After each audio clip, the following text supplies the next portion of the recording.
ନା ମୁଁ ଛାଡ଼ପତ୍ର ଦେବି ନା ସାଙ୍ଗରେ ରହିବି। ଦିଲ୍ଲୀର ପଟିଆଲା ହାଉସ୍ କୋର୍ଟରେ ଯେତେବେଳେ ଏହି ଶବ୍ଦଗୁଡ଼ିକ ଗୁଞ୍ଜି ଉଠିଲା ସେତେବେଳେ ଗୋଟିଏ ମୁହୂର୍ତ୍ତ ପାଇଁ ସବୁ କିଛି ଥମିଗଲା। ଜଜ୍ ସାହେବ ତାଙ୍କ କଲମ ଅଟକାଇ ଦେଲେ। ଓକିଲମାନେ ପରସ୍ପରକୁ ଚାହିଁ ରହିଲେ। ଆଉ ପଛରେ ବସିଥିବା ଭିଡ଼ରେ ଏକ ଅଜଣା ଉତ୍ତେଜନା ଖେଳିଗଲା। କଟଘରାରେ ଠିଆ ହୋଇଥିଲେ 25 ବର୍ଷିଆ ପ୍ରିୟା ଶର୍ମା। ତାଙ୍କ ମୁହଁରେ ଟିକେ ମଧ୍ୟ ଦୁଃଖ କି ଚିନ୍ତା ନଥିଲା। ମହଙ୍ଗା ଶାଢ଼ୀ, ମେଳ ଖାଉଥିବା ଅଳଙ୍କାର ଆଉ ଓଠରେ ଏକ ରହସ୍ୟମୟ ହସ।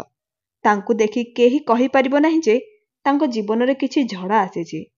ତାଙ୍କ ଠିକ୍ ସାମ୍ନାରେ ଠିଆ ହୋଇଥିଲେ ତାଙ୍କ ସ୍ୱାମୀ ଅମିତ ଶର୍ମା, ଏକ ବିଖଣ୍ଡିତ ମଣିଷ ଯାହାଙ୍କ ଆଖିର ଲାଲିମା ଆଉ ମୁହଁରେ ଅସହାୟତା ଚିତ୍କାର କରି ତାଙ୍କ କାହାଣୀ କହୁଥିଲା। ସେ ଜଜ୍ ସାହେବଙ୍କୁ କେବଳ ଗୋଟିଏ ଭିକ୍ଷା ମାଗିଥିଲେ। ଜଜ୍ ସାହେବ, ମୁଁ ମୋ ସ୍ତ୍ରୀଙ୍କ ସହ ସମାଧାନ କରିବାକୁ ଚାହୁଁଛି। ମୁଁ ତାଙ୍କ ସହ ରହିବାକୁ ଚାହୁଁଛି। କିନ୍ତୁ ଯଦି ସେ ମୋ ସହ ରହିବାକୁ ନ ଚାହାନ୍ତି ତେବେ ଦୟାକରି ଏହି ଛାଡ଼ପତ୍ରର ମଞ୍ଜୁରୀ ଦେଇଦିଅନ୍ତୁ। ମୋତେ ଏହି ଶ୍ୱାସରୁଦ୍ଧ ସମ୍ପର୍କରୁ ମୁକ୍ତ କରନ୍ତୁ। ଜଜ୍ ସାହେବ ପ୍ରିୟାଙ୍କୁ ଦେଖି ପଚାରିଲେ, ଶ୍ରୀମତୀ ପ୍ରିୟା ଶର୍ମା, ଆପଣ କ'ଣ ଚାହାନ୍ତି? ଏବେ ସମସ୍ତଙ୍କ ନଜର ପ୍ରିୟା ଶର୍ମାଙ୍କ ଉପରେ ଅଟକିଗଲା। ପ୍ରିୟାଙ୍କ ଓଠରେ ପୁଣି ସେହି ରହସ୍ୟମୟ ହସ ଫୁଟି ଉଠିଲା। ସେ ଜଜ୍ ସାହେବଙ୍କ ଆଖିକୁ ଚାହିଁ କହିଲେ, ବିନା ପଲକ ପକାଇ ଏକ ଥଣ୍ଡା ଓ ସଂଯତ ସ୍ୱରରେ କହିଲେ, ମୁଁ ୟାଙ୍କଠାରୁ ମୋ ସାରା ଜୀବନର ଭତ୍ତା ନେବି। ଜଜ୍ ସାହେବ, ନା ମୁଁ ମୋ ସ୍ୱାମୀଙ୍କ ସହ ରହିବି ନା ମୁଁ ଛାଡ଼ପତ୍ର ଦେବି। ଜଜ୍ ସାହେବ ତାଙ୍କ ଚଷମା ଖୋଲି ଟେବୁଲ ଉପରେ ରଖିଲେ। ତାଙ୍କ ମୁହଁରେ କ୍ରୋଧ ଓ ଆଶ୍ଚର୍ଯ୍ୟ ଏକା ସାଙ୍ଗରେ ଦେଖାଦେଇଥିଲା। ଶ୍ରୀମତୀ ପ୍ରିୟା, ନା ଆପଣ ନିଜ ସ୍ୱାମୀଙ୍କ ସହ ରହିବାକୁ ଚାହୁଁଛନ୍ତି ନା ତାଙ୍କୁ ଛାଡ଼ପତ୍ର ଦେବାକୁ ଚାହୁଁଛନ୍ତି। ଏହା ଏକ କୋର୍ଟ, କୌଣସି ଥଟ୍ଟା ଚାଲି ନାହିଁ। ପ୍ରିୟା ବିନା କୌଣସି ଦ୍ୱିଧାରେ ଉତ୍ତର ଦେଲେ, ମୁଁ କୌଣସି ଥଟ୍ଟା କରୁନାହିଁ ଜଜ୍ ସାହେବ। ଏହା ମୋର ନିଷ୍ପତ୍ତି, ଆଉ ଏହା ଅଟଳ ମଧ୍ୟ। ଏହା ଶୁଣି ଅମିତ କଟଘରାରେ ହିଁ ଧଡ଼ କରି ପଡ଼ିଗଲେ। ତାଙ୍କ ଆଖିରୁ ଲୁହ ଝରି ପଡ଼ିଲା। ଜଜ୍ ଆଦିତ୍ୟ ଶର୍ମା ବୁଝିଗଲେ ଯେ ଏହା କୌଣସି ସାଧାରଣ ଦାମ୍ପତ୍ୟ ଝଗଡ଼ା ନୁହେଁ। ଏହା ଏକ ଏଭଳି ଘଟଣା ଯାହାର ମୂଳରେ କିଛି ଗଭୀର ରହସ୍ୟ ଲୁଚି ରହିଛି। ସେ ହାତୁଡ଼ି ଟେବୁଲ ଉପରେ ମାରି କହିଲେ, ଅର୍ଡର ଅର୍ଡର। ସମସ୍ତ କୋର୍ଟରୁମ୍ ଶାନ୍ତ ହୋଇଗଲା। ଅମିତଙ୍କ ଓକିଲ ଶ୍ରୀ ବର୍ମା ଉଠି କହିଲେ, ମାଇ ଲର୍ଡ, ଏହା ମୋ ମୁବକିଲଙ୍କ ମାନବାଧିକାରର ହନନ ଅଟେ। ଏହା ମାନସିକ ନିର୍ଯାତନାର ଚରମ ସୀମା। କିନ୍ତୁ ପାଖରେ ଠିଆ ହୋଇଥିବା ପ୍ରିୟାଙ୍କ ଓକିଲ ସ୍ୱଳ୍ପ ହସି କହିଲେ, ମାଇ ଲର୍ଡ, ଆଇନରେ କେଉଁଠାରେ ବି ଲେଖାଯାଇ ନାହିଁ ଯେ ଯଦି ସ୍ତ୍ରୀ ସାଙ୍ଗରେ ରହିବାକୁ ନ ଚାହେଁ ତେବେ ତାକୁ ଛାଡ଼ପତ୍ର ଦେବାକୁ ପଡ଼ିବ। ଏହା ମୋ ମୁବକିଲଙ୍କର ଅଧିକାର। ଅମିତ ଏକ ଗଭୀର ନିଶ୍ୱାସ ନେଲେ। ତାଙ୍କ ସ୍ୱରରେ ଏକ ହତାଶ ସ୍ୱାମୀର ଯନ୍ତ୍ରଣା ସ୍ପଷ୍ଟ ଦେଖାଯାଉଥିଲା। ଜଜ୍ ସାହେବ, ମୁଁ ଆଜି ମଧ୍ୟ ତାଙ୍କ ସହ ଘର ସଂସାର କରିବାକୁ ଚାହୁଁଛି। ମୁଁ ତାଙ୍କୁ ବୁଝାଇବାକୁ ବହୁତ ଚେଷ୍ଟା କରିଛି। ତାଙ୍କ ମାଙ୍କ ସହ କଥା ହୋଇଛି। ଏପରିକି ଅନେକ ଆତ୍ମୀୟ ଓ ବନ୍ଧୁଙ୍କ ମାଧ୍ୟମରେ ମଧ୍ୟ କହିଛି। ମୁଁ ସମାଧାନ କରିବାକୁ ପ୍ରସ୍ତୁତ, କିନ୍ତୁ ମୋ ସ୍ତ୍ରୀ ଶୁଣିବାକୁ ପ୍ରସ୍ତୁତ ହିଁ ନୁହନ୍ତି। ଅମିତଙ୍କ ଆଖିରେ ଲୁହ ଭରି ଆସିଲା। ଜଜ୍ ସାହେବ ଆଶ୍ଚର୍ଯ୍ୟ ହୋଇଗଲେ। ଗୋଟିଏ ପଟେ ଏକ ଅସହାୟ ସ୍ୱାମୀ ଯିଏ ମୁକ୍ତିର ଭିକ୍ଷା ମାଗୁଛି, ଆଉ ଅନ୍ୟପଟେ ଏକ ରହସ୍ୟମୟ ସ୍ତ୍ରୀ ଯିଏ ତାଙ୍କୁ ଏକ ଅଦୃଶ୍ୟ ଶିକୁଳିରେ ବାନ୍ଧି ରଖିବାକୁ ଚାହୁଁଛି।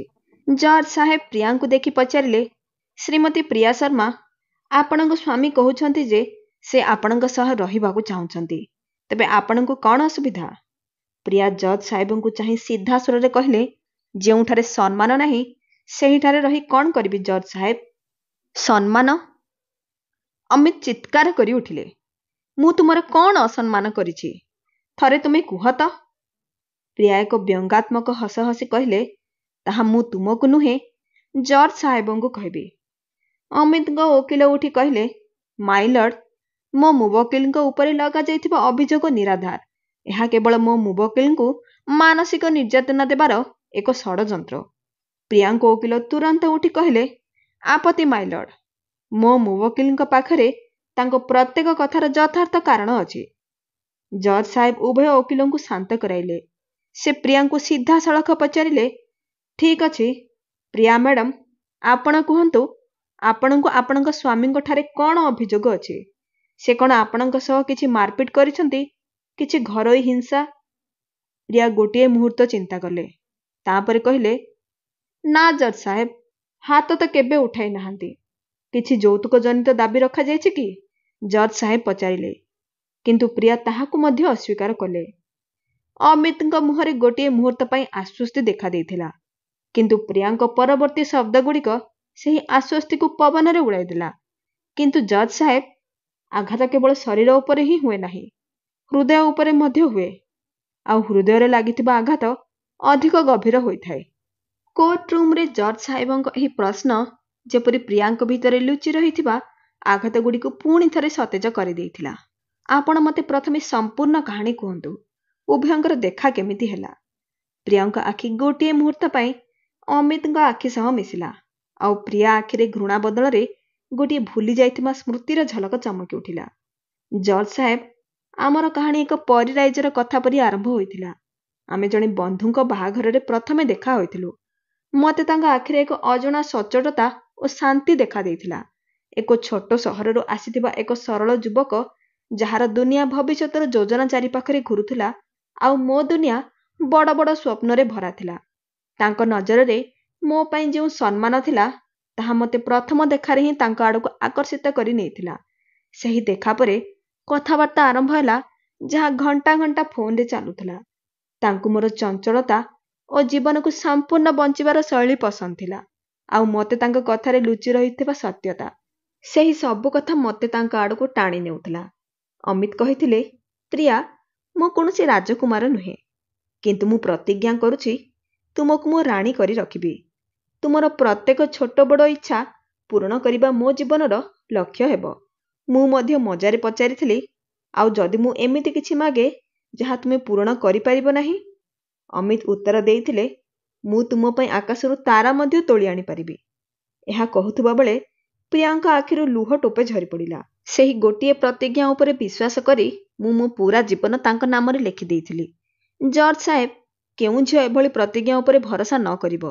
ମୋତେ ଲାଗିଥିଲା ଯେ ମୁଁ ମୋ ଦୁନିଆର ସବୁଠାରୁ ଭଲ ମଣିଷଟିଏ ପାଇଛି। ବାହାଘର ଦିନ ସେ ମୋତେ କହିଥିଲେ, ପ୍ରିୟା, ଆଜିଠାରୁ ତୁମର ପ୍ରତ୍ୟେକ ଖୁସି ମୋର, ଆଉ ତୁମର ପ୍ରତ୍ୟେକ ଦୁଃଖ ମଧ୍ୟ ମୋର। ଆମେ କେବେ ଅଲଗା ହେବା ନାହିଁ।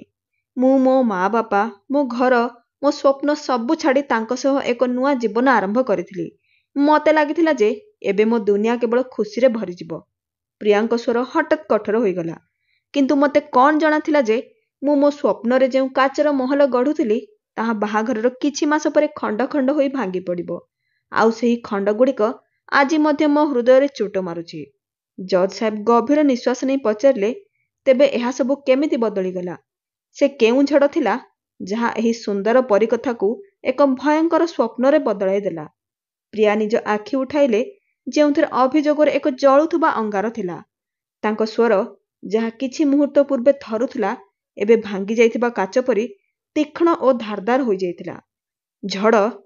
ଜଜ୍ ସାହେବ, ଝଡ଼ ତ ଏକାଥରେ ଆସି ସବୁ ନଷ୍ଟ କରି ଚାଲିଯାଏ। ମୋ ଜୀବନରେ ତ ପ୍ରତିଦିନ ଏକ ନୂଆ ବାତ୍ୟା ଉଠୁଥିଲା, ଯାହା ଧୀରେ ଧୀରେ ମୋର ପ୍ରତ୍ୟେକ ଖୁସିକୁ ଗିଳି ନେଉଥିଲା। ପ୍ରିୟା ଗୋଟିଏ ପାଦ ଆଗକୁ ବଢ଼ାଇ ଅମିତଙ୍କୁ ଆଙ୍ଗୁଠି ଦେଖାଇ କହିଲେ, ଯିଏ ଏହି ଅଭିଯୋଗରେ ସ୍ତବ୍ଧ ହୋଇଯାଇଥିଲେ। ବାହାଘରର 3 ବର୍ଷ ହୋଇଗଲା। ଜଜ୍ ସାହେବ, ଆପଣ ବିଶ୍ୱାସ କରିବେ ନାହିଁ, ଏହି 3 ବର୍ଷରେ ମୋ ସ୍ୱାମୀ ମୋତେ ଗୋଟେ ଥର ମଧ୍ୟ କେଉଁ ଆଡ଼େ ବୁଲାଇବାକୁ ନେଇନାହାନ୍ତି। ଯେଉଁ ମଣିଷ ଆକାଶରୁ ତାରା ତୋଳି ଆଣିବାର ପ୍ରତିଜ୍ଞା କରିଥିଲେ, ସେ ମୋତେ ଘରର 4 କାନ୍ଥ ମଧ୍ୟରେ ବନ୍ଦୀ କରି ରଖିଦେଲେ। ମୋ ପାଇଁ ଦିଲ୍ଲୀର ଅର୍ଥ କେବଳ ସେହି 2 କୋଠରୀର ଫ୍ଲାଟ୍ ଥିଲା। ସେ ମୋତେ ରାଣୀ କରି ରଖିବେ ବୋଲି କହିଥିଲେ, କିନ୍ତୁ ମୋତେ ଏକ ଏଭଳି ବନ୍ଦୀ ଜୀବନ ଦେଲେ, ଯାହାର ଦୁନିଆ ସକାଳୁ ରୋଷେଇରୁ ଆରମ୍ଭ ହେଉଥିଲା ଆଉ ରାତିରେ ତାଙ୍କ ଅପେକ୍ଷାରେ ଶେଷ ହେଉଥିଲା। କୋର୍ଟରେ ବସିଥିବା କିଛି ମହିଳା ପରସ୍ପରକୁ ଚାହିଁଲେ। ଏହା ଏକ ଏଭଳି ଅଭିଯୋଗ ଥିଲା ଯାହା ଅନେକ ହୃଦୟ ଅନୁଭବ କରିପାରୁଥିଲା। ପ୍ରିୟାଙ୍କ ସ୍ୱର ଆହୁରି ଉଚ୍ଚ ହେଲା, ଏହି ମଣିଷ, ଜଜ୍ ସାହେବ, ଏହି ମଣିଷ ମୋତେ ମୋ କ୍ୟାରିୟର ଆରମ୍ଭ କରିବାକୁ ଦେଇନାହାନ୍ତି। କେବେ କିଛି ବାହାନା, କେବେ ଆଉ କିଛି କାରଣ ଦେଖାଇ ମୋତେ ସବୁବେଳେ ଅଟକାଇ ଦେଉଥିଲେ। ଆଉ ତା ଉପରେ ମୋ ଜନ୍ମଦିନ, ଯାହା ମୋ ପାଇଁ ସବୁଠାରୁ ଖାସ୍ ଦିନ ଥିଲା। ପ୍ରଥମ ବର୍ଷ ସେ ମୋତେ କହିଲେ ଯେ ଏଥର କିଛି ଜରୁରୀ କାମ ଅଛି। ପରବର୍ତ୍ତୀ ଥର ଆମେ ଏକ ବହୁତ ବଡ଼ ପାର୍ଟି କରିବା। ଦ୍ୱିତୀୟ ବର୍ଷ ସେ ସମ୍ପୂର୍ଣ୍ଣ ଭୁଲିଗଲେ। ମୁଁ ସେହି ଦିନଟିକୁ କାନ୍ଦି କାନ୍ଦି କାଟିଥିଲି। ଜଜ୍ ସାହେବ, ତାଙ୍କୁ ମୋ ପ୍ରେମ ନୁହେଁ, ମୋ ଖୁସି ନୁହେଁ, କେବଳ ନିଜର କାମ ଆଉ ନିଜର ଆରାମ ମନେ ରହୁଥିଲା। ଅମିତ କିଛି କହିବା ପାଇଁ ଆଗକୁ ବଢ଼ିଲେ। ପ୍ରିୟା, ଏହା ସତ ନୁହେଁ। ଚୁପ୍ ରୁହ ତୁମେ, ପ୍ରିୟା ଚିତ୍କାର କରି ଉଠିଲେ। ଆଜି ମୋତେ କହିବାକୁ ଦିଅ। ଜଜ୍ ସାହେବ, ସେହି ଘରେ ମୋର କୌଣସି ପରିଚୟ ନଥିଲା। ମୁଁ ତାଙ୍କର ସ୍ତ୍ରୀ ଥିଲି, କିନ୍ତୁ ଘରର ପ୍ରତ୍ୟେକ ନିଷ୍ପତ୍ତି ତାଙ୍କ ମା ନେଉଥିଲେ। ମୋ ମତର ମୂଲ୍ୟ ସେହି ଘରେ ରଦ୍ଦି କାଗଜ ଠାରୁ ମଧ୍ୟ କମ୍ ଥିଲା। ତାଙ୍କ ସ୍ୱରରେ ଏବେ ଦୁଃଖ ଓ କ୍ରୋଧ ଏକା ସାଙ୍ଗରେ ମିଶି ଯାଇଥିଲା। ଆଉ ବେଶୀ ତ ସେତେବେଳେ ହେଲା ଜଜ୍ ସାହେବ, ଯେତେବେଳେ ମୋ ଶରୀର ଜ୍ୱରରେ ଫୁଟୁଥିଲା, ମୋ ଶରୀର ଭାଙ୍ଗି ପଡ଼ୁଥିଲା। ମୁଁ ତାଙ୍କୁ କେବଳ ଏତିକି କହିଥିଲି ଯେ ଅଫିସରୁ ଶୀଘ୍ର ଫେରିଆସି ମୋତେ ଡାକ୍ତରଙ୍କ ପାଖକୁ ନେଇଯାଅ। ଆଉ ଏ କ'ଣ କଲେ, ଏ ନିଜ ମାଆଙ୍କୁ ଫୋନ୍ କରି କହିଲେ, ମା, ପ୍ରିୟାର ଦେହ ଭଲ ନାହିଁ, ଆପଣ ତାକୁ ଡାକ୍ତରଙ୍କ ପାଖକୁ ନେଇ ଔଷଧ ଆଣିଦିଅନ୍ତୁ। ଜଜ୍ ସାହେବ, ମୁଁ ଜ୍ୱରରେ ତପୁଥିଲି। ଆଉ ଶୁଣନ୍ତୁ ଜଜ୍ ସାହେବ, ୟାଙ୍କ ମା କ'ଣ କଲେ, ସେ ନିଜେ ଘରେ ଦେଶୀ କାଢ଼ା ତିଆରି କରି ମୋତେ ପିଆଇ ଦେଲେ। ଆଉ ମୋର ଏହି ମହାନ ସ୍ୱାମୀ ଦ୍ୱିତୀୟ ଥର ଫୋନ୍ କରି ମୋ ସ୍ୱାସ୍ଥ୍ୟ ବିଷୟରେ ପଚାରିବା ପାଇଁ ମଧ୍ୟ କଷ୍ଟ କଲେ ନାହିଁ। ଯେଉଁ ସମୟରେ ମୋତେ ତାଙ୍କର ସବୁଠାରୁ ଅଧିକ ଆବଶ୍ୟକତା ଥିଲା, ସେ ମୋ ସହିତ କେଉଁଠି ବି ନଥିଲେ। ଶେଷରେ ମୋ ମାଆଙ୍କ ଫୋନ୍ ଆସିଲା। ଆଉ ଯେତେବେଳେ ମୁଁ ତାଙ୍କୁ ମୋ ସ୍ୱାସ୍ଥ୍ୟ ବିଷୟରେ କହିଲି, ସେ ମୋତେ ଡାକ୍ତରଙ୍କ ପାଖକୁ ନେଇଗଲେ। ତାପରେ ମୋତେ କିଛି ଆରାମ ମିଳିଲା। ତାପରେ ମୋ ମା ଅନେକ ଥର ଫୋନ୍ କରି ମୋ ଖବର ନେଇଥିଲେ, କିନ୍ତୁ ମୋ ସ୍ୱାମୀ ଗୋଟେ ଥର ମଧ୍ୟ ପଚାରି ନଥିଲେ। ଆପଣ ହିଁ ତାଙ୍କୁ ପଚାରନ୍ତୁ, ତାଙ୍କୁ ସ୍ତ୍ରୀ ଦରକାର ଥିଲା ନା ଚାକରାଣୀ? ଯେତେବେଳେ ସେ ମୋତେ ସ୍ତ୍ରୀର ଅଧିକାର ହିଁ ଦେବାକୁ ଚାହୁଁନଥିଲେ, ତେବେ ମୋ ସହ ବାହାଘର କରି ମୋ ଜୀବନକୁ ନଷ୍ଟ କରିବାର କ'ଣ ଆବଶ୍ୟକତା ଥିଲା? ପ୍ରିୟାଙ୍କ ଆଖିରୁ ଲୁହ ଝରୁଥିଲା। କୋର୍ଟ ରୁମ୍ରେ ଏକ ଭାରୀ ଓ ଗଭୀର ନୀରବତା ଛାଇ ଯାଇଥିଲା। ଅମିତଙ୍କ ମୁହଁର ରଙ୍ଗ ଏଭଳି ଉଡ଼ିଗଲା, ଯେମିତି କେହି ତାଙ୍କ ଶରୀରରୁ ସମସ୍ତ ରକ୍ତ ଚିପୁଡ଼ି ନେଇଛି। ସେ ଥରୁଥିବା ଓଠରେ ଜଜ୍ ସାହେବଙ୍କୁ କିଛି କହିବା ପାଇଁ ଅନୁମତି ମାଗିଲେ। ଜଜ୍ ସାହେବ ମୁଣ୍ଡ ହଲାଇ ଅନୁମତି ଦେଲେ। ଅମିତ ନିଜର ସମସ୍ତ ସାହସ ଏକାଠି କରି କହିଲେ, ଜଜ୍ ସାହେବ, ହଁ, ଏହା ସତ ଯେ ମୁଁ ପ୍ରିୟାକୁ କେଉଁ ଆଡ଼େ ବୁଲାଇବାକୁ ନେଇନାହିଁ, କିନ୍ତୁ ମୋର ମଧ୍ୟ ମଜବୁରି ଥିଲା। ନଚେତ୍ କେଉଁ ସ୍ୱାମୀ ନ ଚାହିଁବ ଯେ ସେ ନିଜ ସ୍ତ୍ରୀକୁ ଦୁନିଆର ସମସ୍ତ ଖୁସି ଦେବ? ଦିଲ୍ଲୀ ଭଳି ସହରରେ ରହି ଗୋଟିଏ ଦରମାରୁ ଘରର EMI ବାହାର କରିବା, ମାଆଙ୍କ ଔଷଧ, ମାସିକ ଖର୍ଚ୍ଚ, ଆଉ ତା ଉପରେ ଅଫିସର ଦାୟିତ୍ୱ, ଏସବୁ ମଧ୍ୟରେ ମୁଁ ଇଚ୍ଛା ପୂରଣ କରିବି ନା ଘର ଚଳାଇବି? କିନ୍ତୁ ମୁଁ ଏହା ପ୍ରତିଜ୍ଞା କରିଥିଲି ଯେ ମୋ ପ୍ରମୋଶନ ହେବା ପରେ ପ୍ରଥମେ ମୁଁ ମୋ ସ୍ତ୍ରୀଙ୍କର ଏହି ଇଚ୍ଛା ପୂରଣ କରିବି। ଅମିତଙ୍କର ସ୍ୱରରେ ଏକ ମଧ୍ୟମ ବର୍ଗୀୟ ମଣିଷର ଅସହାୟତା ସ୍ପଷ୍ଟ ଝଲକୁଥିଲା। ପ୍ରିୟା, ତୁମ ପ୍ରଥମ ଜନ୍ମଦିନର କଥା, ଯାହାକୁ ନେଇ ତୁମେ ଏତେ କଥା କହିଲ, ହଁ, ମୁଁ ଘରକୁ ଡେରିରେ ଫେରିଥିଲି, କିନ୍ତୁ ସେଦିନ ଅଫିସରୁ ଫେରୁଥିବା ବେଳେ ମୁଁ ତୁମ ପାଇଁ ଗୋଟିଏ ରଙ୍ଗ ଗୋଲାପ ଆଉ ତୁମର ପସନ୍ଦର ମିଠା ଆଣିଥିଲି। ହଁ, ତାହା କୌଣସି ମହଙ୍ଗା ଉପହାର ନଥିଲା, କିନ୍ତୁ ତା ଭିତରେ ମୋ ପ୍ରେମ ଥିଲା। କିନ୍ତୁ ତୁମକୁ ସେହି ମିଠା ନୁହେଁ, କୌଣସି 5 ତାରକା ହୋଟେଲରେ ଡିନର ଦରକାର ଥିଲା, ଯାହା ସେହି ମାସରେ ମୋ ବଜେଟ୍ରୁ ବାହାରେ ଥିଲା। ପ୍ରେମର ମୂଲ୍ୟ କ'ଣ ଉପହାରର ଆକାର ଦ୍ୱାରା ନିର୍ଦ୍ଧାରିତ ହୁଏ ଜଜ୍ ସାହେବ? ଅମିତଙ୍କ ସ୍ୱର ଅଟକିଗଲା। ଆଉ ସେହିଦିନ ଯେତେବେଳେ ତୁମର ସ୍ୱାସ୍ଥ୍ୟ ଖରାପ ଥିଲା, ହଁ, ମୁଁ ଆସିପାରିନଥିଲି। ମୋ ଅଫିସରେ ଏକ ଗୁରୁତ୍ୱପୂର୍ଣ୍ଣ ଇନ୍ସପେକ୍ସନ ଥିଲା। ଯଦି ମୁଁ ସେହିଦିନ ଛୁଟି ନେଇଥାନ୍ତି, ତେବେ ବୋଧହୁଏ ମୋ ଚାକିରି ଚାଲିଯାଇଥାନ୍ତା। ଆଉ ଏହି ଚାକିରି ମଧ୍ୟ ତ ମୁଁ ମୋ ଘର ଚଳାଇବା ପାଇଁ କରୁଛି। ପ୍ରିୟା, ତୁମ ସ୍ୱପ୍ନଗୁଡ଼ିକୁ ପୂରଣ କରିବା ପାଇଁ ହିଁ ତ ମୁଁ ଦିନ ରାତି ଖଟୁଛି। ମୁଁ ମାଆଙ୍କୁ ଫୋନ୍ କଲି। ତାଙ୍କୁ କହିଲି, ତୁମକୁ ଡାକ୍ତରଙ୍କ ପାଖକୁ ନେଇଯାଅ। ମା ତୁମକୁ ଘରୋଇ ଔଷଧ ଦେଲେ, ତୁମର ଯତ୍ନ ନେଲେ। ହଁ, ମାନିଲି ଯେ ସେ ତୁମକୁ ଡାକ୍ତରଙ୍କ ପାଖକୁ ନେଇନଥିଲେ, କାରଣ ତାଙ୍କୁ ବିଶ୍ୱାସ ଥିଲା ଯେ ସେହି କାଢ଼ା ପିଇଲେ ତୁମର ସ୍ୱାସ୍ଥ୍ୟ ଭଲ ହୋଇଯିବ। ସେ ଆଜି ପର୍ଯ୍ୟନ୍ତ ମୋତେ ମଧ୍ୟ ସେହି କାଢ଼ା ପିଆଇ ଆସୁଛନ୍ତି। କିନ୍ତୁ ଏହା କ'ଣ ମୋର ଅପରାଧ ଥିଲା ଯେ ମୁଁ ମୋ ମାଆଙ୍କ ଠାରୁ ସାହାଯ୍ୟ ମାଗିଲି? ଅମିତ ଜଜ୍ ସାହେବଙ୍କୁ ଚାହିଁ କହିଲେ, ଜଜ୍ ସାହେବ, ବୋଧହୁଏ ମୁଁ ପ୍ରିୟାକୁ ରାଣୀ କରିପାରିଲି ନାହିଁ। ମୁଁ ଆକାଶରୁ ତାରା ତୋଳି ଆଣିପାରିଲି ନାହିଁ। ମୁଁ ଜଣେ ସାଧାରଣ ମଣିଷ, ଯିଏ ନିଜ ପରିବାରକୁ ଏକ ସମ୍ମାନଜନକ ଜୀବନ ଦେବାକୁ ଚେଷ୍ଟା କରୁଛି। ବୋଧହୁଏ ମୋର ଚେଷ୍ଟା ତାଙ୍କର ଆଶା ଆଗରେ ଛୋଟ ପଡ଼ିଗଲା। ଅମିତଙ୍କ ଏହି ଶବ୍ଦଗୁଡ଼ିକ କୋର୍ଟ ରୁମ୍ର ପରିବେଶକୁ ବଦଳାଇ ଦେଲା। କାହାଣୀ ଯେତେ ସରଳ ଓ ଏକପାକ୍ଷୀୟ ଲାଗୁଥିଲା, ଏବେ ଆଉ ସେତେ ନଥିଲା। ସହାନୁଭୂତିର ଲହରୀ ଏବେ 2 ଭାଗରେ ବାଣ୍ଟି ଯାଇଥିଲା। ଜଜ୍ ସାହେବ ସମସ୍ତ ଦିଗକୁ ଚିନ୍ତା କରି ତାଙ୍କ ନଜର ପ୍ରିୟା ଉପରେ ଅଟକାଇଲେ, ଯାହାଙ୍କ ଆଖିରେ ଏବେ ମଧ୍ୟ ଅଭିଯୋଗ ରହିଥିଲା। ଜଜ୍ ସାହେବ ସଂଯମରେ କହିଲେ, ଶ୍ରୀମତୀ ପ୍ରିୟା, ମୁଁ ଆପଣଙ୍କ କଥା ଶୁଣିଲି। ବୁଲାଇବାକୁ ନ ନେଇଯିବା, ଜନ୍ମଦିନରେ ମହଙ୍ଗା ଉପହାର ନ ଦେବା କିମ୍ବା ଆପଣଙ୍କ ମତ ନ ନେବା, ଏହି କଥାଗୁଡ଼ିକ ନିଶ୍ଚିତ ଭାବରେ ହୃଦୟକୁ ଦୁଃଖ ଦେଇଥାଏ। କିନ୍ତୁ ଏହା କ'ଣ ଏତେ ବଡ଼ କାରଣ ଯେ ଆପଣ ନିଜ ସ୍ୱାମୀଙ୍କଠାରୁ ଅଲଗା ହୋଇଯିବେ? ପତି ପତ୍ନୀର ସମ୍ପର୍କରେ ଏଭଳି ଛୋଟ ଛୋଟ କଥାକୁ ନେଇ ଅଶାନ୍ତି ତ ହୋଇପାରେ, କିନ୍ତୁ ଏହି ସବୁ କାରଣରେ ସମ୍ପର୍କ ଭାଙ୍ଗିବା ବୁଦ୍ଧିମାନ ନୁହେଁ। ପ୍ରିୟା କିଛି ଉତ୍ତର ଦେବା ପୂର୍ବରୁ କୋର୍ଟ ରୁମ୍ରେ ପଛପଟୁ ଏକ ତୀକ୍ଷ୍ଣ ଓ ଭାବପୂର୍ଣ୍ଣ ସ୍ୱର ଗୁଞ୍ଜି ଉଠିଲା। ଜଜ୍ ସାହେବ, ଆପଣ ପ୍ରିୟାକୁ ଭୁଲ ବୁଝୁଛନ୍ତି। କାରଣ ପ୍ରିୟା ଆପଣଙ୍କୁ ତା ଉପରେ ହୋଇଥିବା ଅତ୍ୟାଚାରର ସମ୍ପୂର୍ଣ୍ଣ କାହାଣୀ କହେ ନାହିଁ। ମୁଁ କହିବି ଯେ ପ୍ରିୟା ଏତେ ବଡ଼ ପଦକ୍ଷେପ କାହିଁକି ନେଲା। ସମସ୍ତଙ୍କ ନଜର ସେହି ସ୍ୱରର ଦିଗ ଆଡ଼କୁ ଘୂରିଗଲା। ଭିଡ଼ ମଧ୍ୟରେ ଠିଆ ହୋଇଥିବା ଜଣେ 60 ବର୍ଷୀୟ ମହିଳା, ଯାହାଙ୍କ ଆଖିରେ ଲୁହ ଓ ମୁହଁରେ ନିଜ ଝିଅ ପାଇଁ ଲଢ଼ିବାର ସାହସ ଥିଲା। ସେ ଆଗକୁ ବଢ଼ିବାକୁ ଲାଗିଲେ। ସେ ଥିଲେ ପ୍ରିୟାଙ୍କ ମା ସୁଧା ଦେବୀ। କୋର୍ଟର ଜଣେ ଅଧିକାରୀ ତାଙ୍କୁ ଅଟକାଇବାକୁ ଚେଷ୍ଟା କଲେ। ଆପଣ ବସନ୍ତୁ, ଯେତେବେଳେ ଆପଣଙ୍କୁ ଡକାଯିବ ସେତେବେଳେ ଆଗକୁ ଆସିବେ। କିନ୍ତୁ ସୁଧା ଦେବୀ ଅଟକି ନଥିଲେ। ପ୍ରିୟା ମୋ ଝିଅ, ତାକୁ ମୁଁ ଜନ୍ମ ଦେଇଛି। ମୁଁ ଚୁପ୍ ରହିପାରିବି ନାହିଁ। ତାଙ୍କ ସ୍ୱରରେ ଏତେ ଯନ୍ତ୍ରଣା ଥିଲା ଯେ ଜଜ୍ ସାହେବ ହାତର ଇସାରାରେ ଅଧିକାରୀଙ୍କୁ ଅଟକାଇଲେ। ତାଙ୍କୁ ଆଗକୁ ଆସିବାକୁ ଦିଅ। ସୁଧା ଦେବୀ କଟଘରା ପାଖକୁ ଆସି ଠିଆ ହେଲେ। ତାଙ୍କ ନିଶ୍ୱାସ ଫୁଲି ଉଠୁଥିଲା। ଜଜ୍ ସାହେବ, ମୋ ଝିଅ ଆପଣଙ୍କୁ ଏହି ଧୋକାବାଜ ମଣିଷର ସମ୍ପୂର୍ଣ୍ଣ ସତ୍ୟ କହିନାହିଁ। ଅପମାନ ତ ମୋ ଝିଅ ସହିଛି। ଯେତେବେଳେ ବି ପ୍ରିୟାର ମା ଘରେ, ଅର୍ଥାତ୍ ଆମ ଘରେ ଆତ୍ମୀୟଙ୍କ ମଧ୍ୟରେ କୌଣସି ବାହାଘର କାର୍ଯ୍ୟକ୍ରମ ହେଉଥିଲା, ଏହି ସାହେବ କେବେ ତା ସହ ଯାଉନଥିଲେ। ମୋ ଝିଅ ବିଚାରୀ ଏକୁଟିଆ ଯାଉଥିଲା। ସମସ୍ତେ ପଚାରୁଥିଲେ, ତୁମ ସ୍ୱାମୀ କାହିଁକି ଆସିଲେ ନାହିଁ? ମୋ ଝିଅ କ'ଣ ଉତ୍ତର ଦେଉଥିଲା? ସମସ୍ତଙ୍କ ଆଗରେ ତାର ମୁଣ୍ଡ ଲଜ୍ଜାରେ ନଇଁ ପଡ଼ୁଥିଲା। କୁହନ୍ତୁ, ଏହା କ'ଣ ମାନସିକ ନିର୍ଯାତନା ନୁହେଁ? ଅମିତ ତୁରନ୍ତ ନିଜକୁ ବଞ୍ଚାଇବାକୁ ଚେଷ୍ଟା କଲେ। ଜଜ୍ ସାହେବ, ଏହା ସତ ନୁହେଁ। ଏମିତି ନୁହେଁ ଯେ ମୁଁ କେବେ କୌଣସି କାର୍ଯ୍ୟକ୍ରମରେ ଯାଏ ନାହିଁ। ହଁ, ଥରେ ପ୍ରିୟାର କକାଙ୍କ ପୁଅର ବାହାଘରରେ ମୁଁ ଯାଇପାରିନଥିଲି। ମୋ କମ୍ପାନୀରେ ବର୍ଷର ସବୁଠାରୁ ବଡ଼ ଅଡିଟ୍ ଚାଲିଥିଲା, ଆଉ ମୋର ସେଠାରେ ରହିବା ନିହାତି ଜରୁରୀ ଥିଲା। ମୁଁ ପ୍ରିୟାକୁ ଏହା ବୁଝାଇ ମଧ୍ୟ ଥିଲି। ଯଦି ଚାକିରି ନ ରହେ ତେବେ ଘର କେମିତି ଚଳିବ? ଅମିତଙ୍କ କଥା ଶୁଣି ସୁଧାଦେବୀ ଆହୁରି ରାଗିଗଲେ। ସେ ହାତ ଯୋଡ଼ି ଜଜ୍ ସାହେବଙ୍କୁ କହିଲେ, ଏହା ତ କେବଳ ଏକ ବାହାନା। ପ୍ରତ୍ୟେକ ଥର ୟାଙ୍କ ପାଖରେ କିଛି ନା କିଛି ବାହାନା ପ୍ରସ୍ତୁତ ରହିଥାଏ।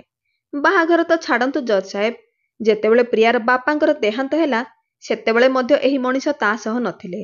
ଆମ ଦୁନିଆ ଉଜୁଡ଼ି ଯାଇଥିଲା। ମୋ ପ୍ରିୟାକୁ ସାହାରାର ଆବଶ୍ୟକତା ଥିଲା। କିନ୍ତୁ ଏହି ମଣିଷ କେଉଁଆଡ଼େ ନିଜ ଚାକିରିରେ ଫସି ରହିଥିଲେ। ଆମେ ଫୋନ୍ କରି ଖବର ଦେଇଥିଲୁ। କିନ୍ତୁ ଯେତେବେଳେ ଏ ସାର୍ ଫେରିଲେ, ପୂର୍ବରୁ ଅନ୍ତିମ ସଂସ୍କାର ମଧ୍ୟ ସରିଯାଇଥିଲା। ଅନ୍ତିମ ସଂସ୍କାରର 4 ଘଣ୍ଟା ପରେ ଏ ପହଞ୍ଚିଥିଲେ। ଏହା କ'ଣ ଏକ ସ୍ୱାମୀର ସାହାରା? କୋର୍ଟ ରୁମ୍ରେ ନୀରବତା ଆହୁରି ଗଭୀର ହୋଇଗଲା। ପ୍ରିୟାଙ୍କ ଲୁହର ଧାରା ତାଙ୍କ ମୁହଁକୁ ଭିଜାଇ ଦେଉଥିଲା।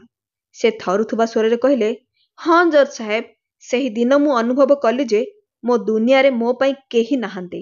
ଯେଉଁ ମଣିଷ ମୋତେ ପ୍ରତିଜ୍ଞା କରି କହିଥିଲେ ଯେ ପ୍ରତ୍ୟେକ ଖୁସି ଓ ଦୁଃଖରେ ସାଙ୍ଗରେ ରହିବେ, ସେହି ମଣିଷ ମୋ ଜୀବନର ସବୁଠାରୁ ବଡ଼ ଦୁଃଖରେ ମୋ ସାଙ୍ଗରେ ନଥିଲେ।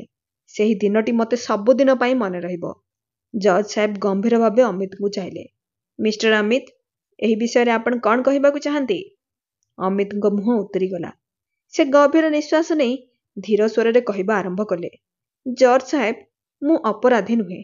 ମୁଁ ସତ କହୁଛି, ମୋତେ ଟିକିଏ ମଧ୍ୟ ଅନୁମାନ ନଥିଲା ଯେ ବାପାଙ୍କ ସ୍ୱାସ୍ଥ୍ୟ ଏପରି ହଠାତ୍ ବିଗିଡ଼ିଯିବ। ମୁଁ ଚାକିରି ସଂକ୍ରାନ୍ତରେ ଟୁର୍ରେ ଯାଇଥିଲି, ଆଉ ବାପାଙ୍କ ସ୍ୱାସ୍ଥ୍ୟ ସମ୍ପୂର୍ଣ୍ଣ ସାଧାରଣ ଥିଲା। ଯଦି ଟିକିଏ ମଧ୍ୟ ଆଶଙ୍କା ଥାଆନ୍ତା ମୁଁ ଯାଇନଥାନ୍ତି। ତାଙ୍କ ସ୍ୱର ହଲିବାକୁ ଲାଗିଲା। ଯେଉଁ ମୁହୂର୍ତ୍ତରେ ମୋତେ ଫୋନ୍ରେ ଖବର ମିଳିଲା ଯେ ତାଙ୍କର ଦେହାନ୍ତ ହୋଇଛି, ମୁଁ ସେହି ମୁହୂର୍ତ୍ତରେ ସମସ୍ତ ମିଟିଂ ରଦ୍ଦ କରିଦେଲି। ଫ୍ଲାଇଟ୍ର ଟିକଟ ବୁକ୍ କରାଇବାକୁ ଚେଷ୍ଟା କଲି, କିନ୍ତୁ ମୋତେ ଟିକଟ ମିଳିଲା ନାହିଁ। ବାଧ୍ୟ ହୋଇ ଟ୍ରେନ୍ ଧରିବାକୁ ପଡ଼ିଲା। ସମ୍ପୂର୍ଣ୍ଣ ଯାତ୍ରା ମନ ଅଶାନ୍ତିରେ କଟିଲା। କିନ୍ତୁ ଯେତେବେଳେ ପହଞ୍ଚିଲି ତା ପୂର୍ବରୁ ଅନ୍ତିମ ସଂସ୍କାର ହୋଇସାରିଥିଲା। ଅମିତଙ୍କ ଆଖି ଭରି ଆସିଲା। ତାଙ୍କ ସ୍ୱର ଥରୁଥିଲା। ବିଶ୍ୱାସ କରନ୍ତୁ ଜଜ୍ ସାହେବ, ସେହିଦିନ ପ୍ରିୟାକୁ ଯେତିକି ଦୁଃଖ ହେଲା, ମୋତେ ମଧ୍ୟ ସେତିକି ଦୁଃଖ ହେଲା। ମୁଁ ମୋ ସ୍ତ୍ରୀର ପିତାଙ୍କୁ ଅନ୍ତିମ ବିଦାୟ ମଧ୍ୟ ଦେଇପାରିଲି ନାହିଁ। ସେହି ଦୁଃଖ ମୁଁ ଆଜି ପର୍ଯ୍ୟନ୍ତ ବୋହି ଚାଲିଛି।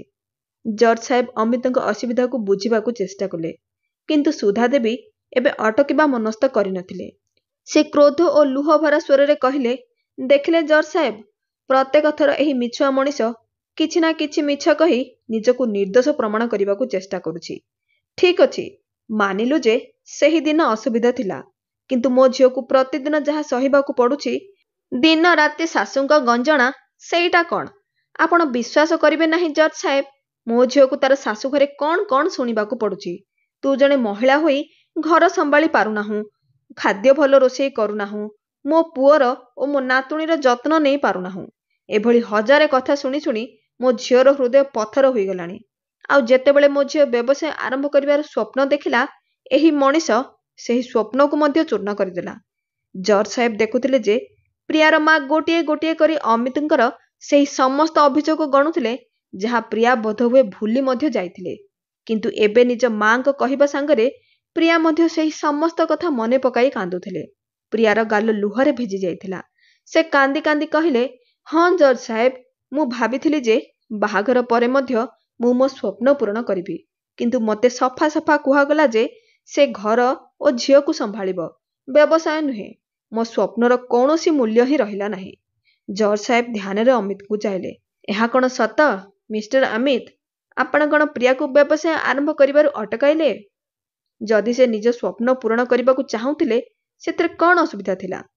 ଅମିତ ତୁରନ୍ତ କହିବାକୁ ଲାଗିଲେ। ତାଙ୍କ ସ୍ୱର ଭାଙ୍ଗୁଥିଲା, ମାତ୍ର ସ୍ୱରରେ ଦୃଢ଼ତା ଥିଲା।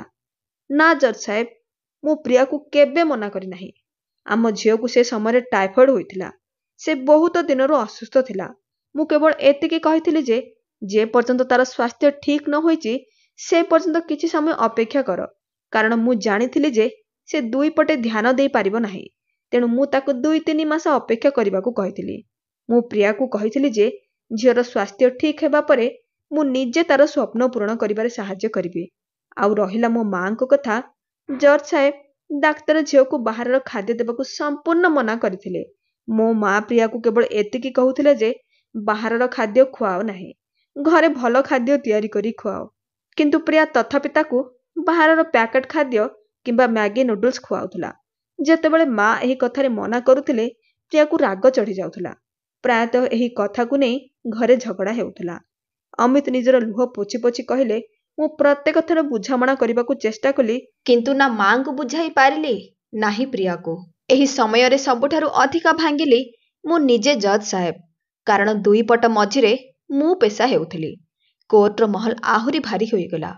ଅମିତଙ୍କ ସ୍ୱର ମଝିରେ ଭାଙ୍ଗିଗଲା, ଗଳା ବସିଗଲା, ଆଉ ସେ କଟଘରାରେ ମୁଣ୍ଡ ନୁଆଁଇ କାନ୍ଦି ପକାଇଲେ। ଜଣେ 32 ବର୍ଷୀୟ ପୁରୁଷଙ୍କୁ କୋର୍ଟରେ ଏଭଳି ଭୋ ଭୋ ହୋଇ କାନ୍ଦୁଥିବା ଦେଖି ସମସ୍ତ କୋର୍ଟରେ ଏକ ଅଜଣା ନୀରବତା ଛାଇଗଲା। ଜଣେ ଦୃଢ଼ ଦେଖାଯାଉଥିବା ମଣିଷ ଆଜି ସମ୍ପୂର୍ଣ୍ଣ ଭାଙ୍ଗି ପଡ଼ିଥିଲା। କିନ୍ତୁ ପ୍ରିୟାର ମା ସୁଧା ଦେବୀଙ୍କ ଉପରେ ଏହାର କୌଣସି ପ୍ରଭାବ ପଡ଼ିନଥିଲା। ତାଙ୍କ ଆଖିରେ ନିଆଁ ଜଳୁଥିଲା। ଏହା କୁମ୍ଭୀର କାନ୍ଦଣା। ସୁଧା ଦେବୀଙ୍କ ସ୍ୱର ଛୁରୀ ପରି ଅମିତକୁ ଆଘାତ କରୁଥିଲା। ଜଜ୍ ସାହେବ, ଦେଖନ୍ତୁ କେମିତି କାନ୍ଦୁଛନ୍ତି। ଏହା କେବଳ ନିଜର ଭୁଲଗୁଡ଼ିକୁ ଲୁଚାଇବାର ଏକ ନାଟକ। ଯେତେ ଦଲିଲ ଏ ଦେଉଛନ୍ତି ସେ ସବୁ ମିଛ। ଗୋଟେ ଗୋଟେ ପଇସା ପାଇଁ ମୋ ଝିଅକୁ ଛଟପଟ କରିଛି ଏହି ମଣିଷ।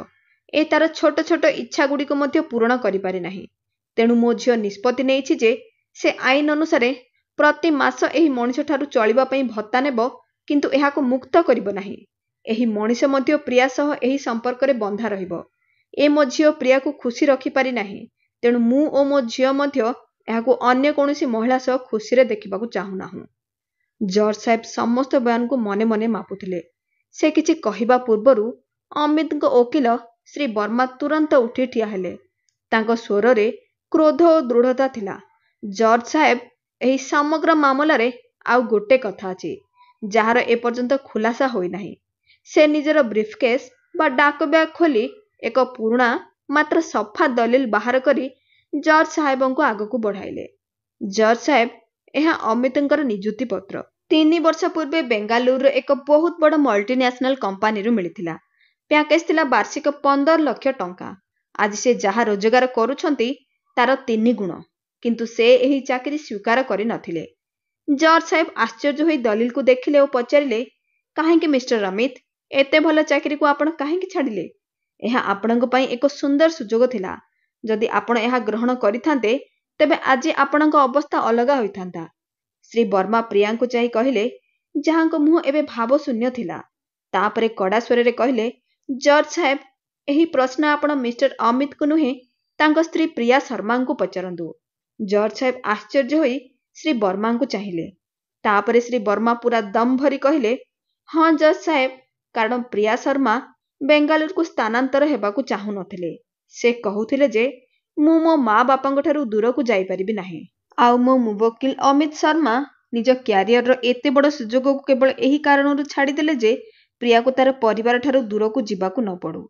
ଓକିଲ ନିଜ କଥା ଶେଷ କରି ଏକ ପ୍ରଶ୍ନ ଛାଡ଼ିଲେ, ଯାହା ସମଗ୍ର କୋର୍ଟରୁମ୍ରେ ତୀର ପରି ଖେଳିଗଲା।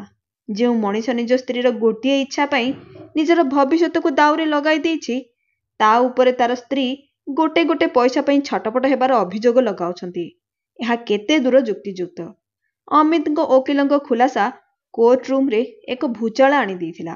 ଜର୍ଜ ସାହେବଙ୍କ ସହ ସେଠାରେ ବସିଥିବା ଓକିଲ ଓ ସାଧାରଣ ଲୋକମାନେ ମଧ୍ୟ ଆଶ୍ଚର୍ଯ୍ୟ ହୋଇ ରହିଗଲେ। ସମସ୍ତଙ୍କ ନଜର ପ୍ରିୟା ଉପରେ ଅଟକିଗଲା, ଯେ ମୂର୍ତ୍ତି ପରି ଠିଆ ହୋଇଥିଲେ। ତାଙ୍କ ମୁହଁ ଲଜ୍ଜାରେ ଫିକା ପଡ଼ିଯାଇଥିଲା। ସେ କିଛି କହିପାରୁନଥିଲେ। ଆଉ ସୁଧା ଦେବୀଙ୍କ ପାଖରେ ମଧ୍ୟ କହିବା ପାଇଁ କୌଣସି ଶବ୍ଦ ନଥିଲା, କାରଣ ଏହା ଏକ ଏଭଳି ସତ୍ୟ ଥିଲା ଯାହାକୁ ମିଛ କରିହେବ ନାହିଁ। ଜର୍ଜ ଆଦିତ୍ୟ ଶର୍ମା ଦଲିଲକୁ ଚାହିଁଲେ, ତାପରେ ଅମିତଙ୍କ ନଇଁ ପଡ଼ୁଥିବା କାନ୍ଧକୁ ଆଉ ପ୍ରିୟାର ଫିକା ପଡ଼ିଥିବା ମୁହଁକୁ। ତାଙ୍କର ଅନୁଭବୀ ଆଖି ଏବେ କାହାଣୀର ସେହି ଅଂଶଗୁଡ଼ିକୁ ମଧ୍ୟ ଦେଖିପାରୁଥିଲା ଯାହା ଏପର୍ଯ୍ୟନ୍ତ ଅନ୍ଧାରରେ ଲୁଚି ରହିଥିଲା। ଏବେ ସୁଧା ଦେବୀଙ୍କୁ ଲାଗିଲା ଯେ ବାଜି ହାତରୁ ଖସି ଯାଉଛି। ତେଣୁ ସେ ତୁରନ୍ତ ଲୁହଭରା ଆଖିରେ ଜର୍ଜ ସାହେବଙ୍କୁ ଚାହିଁଲେ। ଜର୍ଜ ସାହେବ, ଏହା ତ କାହାଣୀର ଗୋଟିଏ ପଟ ଯାହାକୁ ଓକିଲ ସାହେବ ଦେଖାଇବାକୁ ଚେଷ୍ଟା କରୁଛନ୍ତି। ଆମେ ଆମ ଝିଅକୁ ଛୋଟବେଳରୁ ରାଜକୁମାରୀ ପରି ପାଳିଛୁ। ସେ କେବେ କଷ୍ଟ ଦେଖିନାହିଁ। ଯେଉଁ ଝିଅ କେବେ ଉଚ୍ଚସ୍ୱରରେ କଥା କହି ଶୁଣି ନଥିଲା, ତାକୁ ଦିନ ରାତି ଦୁଃଖ କଷ୍ଟର ବିଷ ପିଇବାକୁ ପଡ଼ିଲା। ଯେତେବେଳେ ମୁଁ ମୋ ଝିଅକୁ ଫୋନ୍ କରୁଥିଲି, କେବଳ ତାର କାନ୍ଦଭରା ସ୍ୱର ହିଁ ଶୁଣାଯାଉଥିଲା। ମୁଁ ମୋ ଝିଅକୁ ଏହି ନର୍କରେ ଚୁପଚାପ ମରୁଥିବା ଦେଖିପାରିବି ନାହିଁ ଜର୍ଜ ସାହେବ। ମୁଁ ଏସବୁ ଦେଖି ସହିପାରିବି ନାହିଁ। ପ୍ରିୟା ନିଜ ମାଙ୍କ ହାତ ଧରି ଭାଙ୍ଗୁଥିବା ସ୍ୱରରେ କହିଲେ, ହଁ ମା, ମୁଁ ହାରିଯାଇଛି। ମୁଁ ଏହି ଘରେ ମୋର ଅସ୍ତିତ୍ୱ ଗଢ଼ିବାକୁ ବହୁତ ଚେଷ୍ଟା କଲି, କିନ୍ତୁ ମୋ ଅସ୍ତିତ୍ୱ ଓ ମୋ ସ୍ୱପ୍ନଗୁଡ଼ିକୁ କେବଳ ଅଣଦେଖା କରାଗଲା। ମୁଁ ଏବେ ଥକି ଯାଇଛି। କୋର୍ଟରେ ଉପସ୍ଥିତ ଅନ୍ୟ ମହିଳାମାନେ ପ୍ରିୟାର ଯନ୍ତ୍ରଣାକୁ ବୁଝିପାରୁଥିଲେ, କିନ୍ତୁ ଠିକ୍ ସେହି ସମୟରେ ଜର୍ଜ ଆଦିତ୍ୟ ଶର୍ମା ନିଜର କଲମ ଟେବୁଲ ଉପରେ ରଖିଦେଲେ ଓ କିଛି ସମୟ ପାଇଁ ଆଖି ବନ୍ଦ ରଖିଲେ, ଯେମିତି ସେ ପରିସ୍ଥିତିର ଗଭୀରତାକୁ ମାପୁଛନ୍ତି।